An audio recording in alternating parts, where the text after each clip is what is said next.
Person. Today I will come to conclusion this sacred Dhamma Yatra. My heart is filled with immense gratitude and reverence. Over the past day, we have walked together in the footsteps of Buddha, reverence to enhance of his wisdom, compassion that the gift of humanity more than 2600 years ago.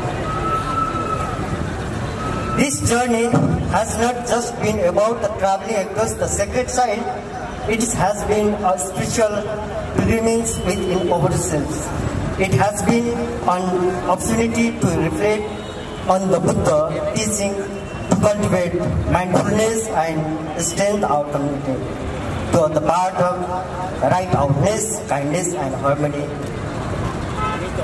On behalf of Lumini Development Trust, I extend my heartfelt respect to all our venerable monks, scholars and participants who have shared their wisdom and guidance us with this reference.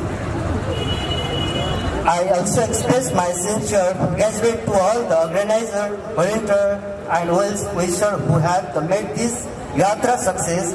Your dedication has ensured that this sacred journey has not just a physical one, but a deeply transformative experience for us. As we depart from here, let's carry the light of the Dharma in our hearts. Let us take the teaching of non-violence, compassion and right understanding in our daily life so that I spread peace within our families, our community and the world. May I have the blessings of the Buddha, Dhamma and Sangha will be the say all of you. May this Yatra inspire us to live a life of wisdom and compassion, and may we continue to walk together the path of truth and enlightenment.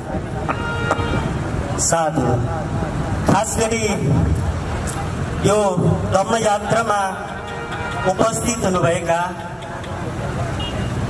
Mayor साहब, त्यसैगरी जिल्ला प्रमुखज्यू, विश्व संघ श्रद्धेय गुरुहरू र उपासक उपासिका र श्रावणहरूलाई सधैँकालीन नमस्कार व्यक्त गर्न चाहन्छु। खास गरी यो बुद्ध धम्म यात्राले विश्व समुदायलाई हामीले सन्देश दिन खोजिरहेका छौँ। हामी विश्वलाई लुम्बिनी एउटा बुद्ध भगवानको गौतम बुद्धको जन्मस्थल मात्रै होइन, यो संसारको शान्तिको उद्गम थलो हो। हामी यस मार्फत विश्वलाई शान्तिको सन्देश दिन चाहन्छौँ, शान्ति बाँड्न चाहन्छौँ। विश्वलाई हामी सद्भाव र सद्गुणहरूको राष्ट्रहरूलाई हामी सन्देश र दूत पठाउन चाहन्छौँ। मलाई लाग्छ हामी यसरी कार्यक्रममा सहभागी हुँदै गर्दाखेरि यो देशको विकासमा यो धम्म यात्राले थप टेवा पुगेको छ। लुम्बिनीलाई हामीले मन्त्रमा मात्रै मन्त्र मुक्त गरेर ध्यानमा मात्रै सीमित राख्ने होइन, त्यसलाई अन्तर्राष्ट्रियकरण गर्नु हाम्रो महत्त्वपूर्ण भूमिका हामीले निर्वाह गर्नुपर्छ।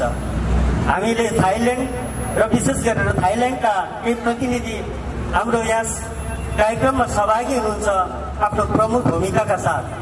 उहाँहरूले जुन भूमिका निर्वाह गर्नुभयो र नेपाल र थाइल्यान्ड बीचको सम्बन्ध बुद्ध भूमिबाटै स्थापित गरेर विश्वलाई नयाँ सन्देश दिन खोजिरहनु भएको छ, यो कुरा निकै नै स्वागत योग्य छ।